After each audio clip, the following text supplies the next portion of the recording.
नमस्कार। तो union budget 2026-27 आ गया है और बजट आते ही हम सबके मन में एक ही सवाल उठता है कि भाई हमारी मेहनत की कमाई पर इसका क्या असर होने वाला है। क्या कुछ सस्ता हुआ या फिर जेब और हल्की करनी पड़ेगी। चलिए आज इस बजट का पूरा एक्सरे करते हैं और समझते हैं हर एक बात को। और देखिए, ये सवाल सिर्फ एक दो लोगों का नहीं है, ये तो पूरे देश का सवाल है। घर का, महीने भर का बजट, टैक्स का हिसाब किताब और भविष्य के लिए जो बचत करते हैं, सब कुछ कहीं ना कहीं इसी एक घोषणा से जुड़ा होता है। तो आगे बढ़ने से पहले चलिए फटाफट ये समझ लेते हैं कि आखिर ये यूनियन बजट होता क्या है। एकदम सीधी सादी भाषा में समझे तो यूनियन बजट सरकार का सालाना हिसाब किताब है। बिल्कुल वैसे ही जैसे हम लोग अपने घर का बजट बनाते हैं, है ना, कि भाई सैलरी कहाँ से आएगी और उसे कहाँ कहाँ खर्च करना है। बस सरकार ये काम पूरे देश के लिए करती है। तो 1 फरवरी 2026 को सरकार ने यही बताया कि आने वाले साल में उसकी कमाई कहाँ से होगी और वो देश पर कहाँ कहाँ खर्च करेगी। तो चलिए सबसे पहले बात करते हैं उस चीज की जिसका हम सबको इंतजार रहता है, यानी अच्छी खबर की। देखते हैं कि इस बजट के बाद ऐसी कौन कौन सी चीजें हैं जो थोड़ी सस्ती हुई हैं और हमारी जेब का बोझ कुछ कम कर सकती हैं।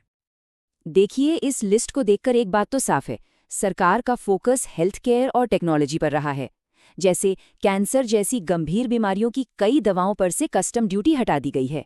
इसका सीधा मतलब है कि इलाज का खर्च कम होगा, जो एक बहुत बड़ी राहत है। साथ ही जो लोग पढ़ाई या इलाज के लिए विदेश जाते हैं, उनके खर्च पर लगने वाले टैक्स में भी कटौती हुई है। और हाँ, इलेक्ट्रॉनिक्स में भी राहत है। मोबाइल फोन के पार्ट्स और इलेक्ट्रिक गाड़ियों की बैटरी बनाने का सामान सस्ता हुआ है। इससे सरकार एक तरह से मेक इन इंडिया और ग्रीन एनर्जी को बढ़ावा दे रही है। तो उम्मीद है कि आगे चलकर ये चीजें भी सस्ती मिलेंगी। लेकिन कहते हैं ना, सिक्के के दो पहलू होते हैं। अगर कुछ सस्ता हुआ है तो कुछ महंगा भी जरूर हुआ होगा। तो अब जरा दूसरी तरफ नजर डालते हैं और देखते हैं कि किन चीजों के लिए अब हमें अपनी जेब ज्यादा ढीली करनी पड़ेगी। तो इस लिस्ट में सरकार का इरादा बिल्कुल साफ नजर आता है। सेहत के लिए जो चीजें ठीक नहीं हैं, जैसे शराब, सिगरेट, तंबाकू, उन्हें महंगा किया गया है। साथ ही लग्जरी सामान पर भी टैक्स बढ़ा है। लेकिन एक बड़ा बदलाव जो सीधे शेयर बाजार से जुड़ा है, वो है एसटीटी का बढ़ना। एसटीटी यानी सिक्योरिटीज ट्रांजैक्शन टैक्स। ये वो छोटा सा टैक्स है जो फ्यूचर्स और ऑप्शंस की हर खरीद बिक्री पर लगता है। अब इसे बढ़ा दिया गया है।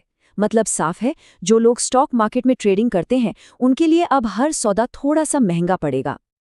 तो कुल मिलाकर तस्वीर कुछ ऐसी बन रही है। एक तरफ हेल्थ और टेक्नोलॉजी से जुड़ी चीजों पर राहत मिली है, तो वहीं दूसरी तरफ शौक की चीजों और स्टॉक मार्केट में निवेश पर बोझ थोड़ा बढ़ा है। यही है इस बजट का हमारी जेब पर सीधा सीधा असर। अच्छा, चीजों के दाम तो घटते बढ़ते रहते हैं, लेकिन बजट का जो सबसे बड़ा और सीधा असर पड़ता है, वो है टैक्स के नियमों पर। तो चलिए अब इस साल के जो सबसे जरूरी टैक्स बदलाव हैं, उन्हें एकदम आसान भाषा में समझते हैं।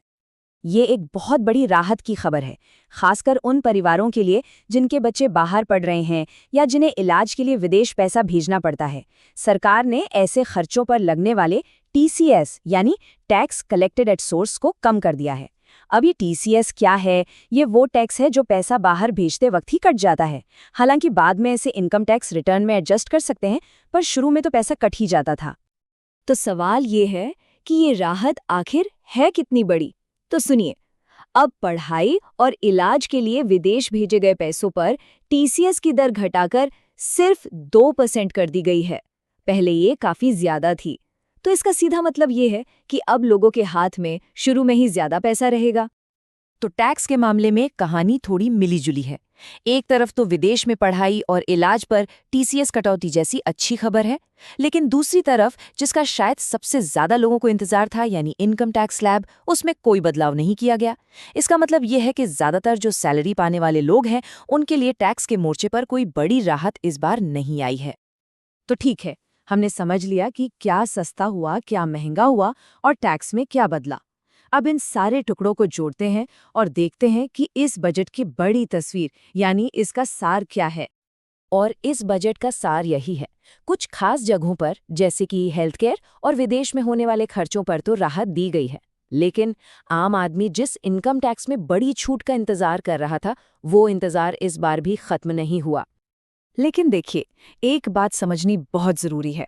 बजट सिर्फ आज क्या सस्ता या महंगा हुआ उसके बारे में नहीं होता। ये आने वाले कल की नींव भी रखता है। इस बजट में भी इंफ्रास्ट्रक्चर, मैन्युफैक्चरिंग और टेक्नोलॉजी जैसे सेक्टर्स पर बड़े खर्च का ऐलान हुआ है। इसका असर शायद हमें तुरंत अपनी जेब पर न दिखे, पर इसका मतलब है कि सरकार बेहतर सड़कों, नई टेक्नोलॉजी और भविष्य में ज्यादा नौकरियां पैदा करने के लिए निवेश कर रही है। इसका फायदा हमें लॉन्ग टर्म में देखने को मिलेगा। तो आखिर में सबसे बड़ा सवाल यही बचता है कि इन सभी बदलावों को जानने के बाद अब लोग अपनी फाइनेंशियल प्लानिंग में क्या बदलाव करेंगे? क्या अब बचत पर ज्यादा जोर देना होगा या फिर खर्चों को एक नई दिशा देनी होगी? क्योंकि इस बजट का असली असर तो अब हमारी अगली फाइनेंशियल प्लानिंग में ही दिखेगा।